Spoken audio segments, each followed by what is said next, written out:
Sabi niya sa akin, Glock 9. Sabi niya, Idol, thank you ah. Sabi niya. Sabi ko, bakit?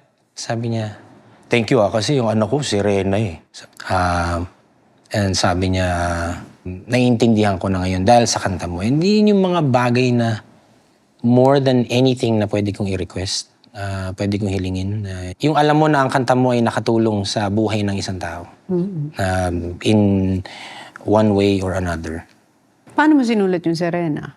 Meron kaming kapitbahay si Bridget. Si Bridget ay bakla. Naka-miniskirt, naka-high heels kahit na puro bato-bato yung daan sa amin. Lagi siyang kinakantsawan, fully made up. Papasok yan sa parlor hanggang aabutin niya mga launa kasi siya lang ang nagsusustento sa buong pamilya niya. Totoo yung nasulat ko sa line na minsan mas lalaki pa sa lalaki ang bakla. Pero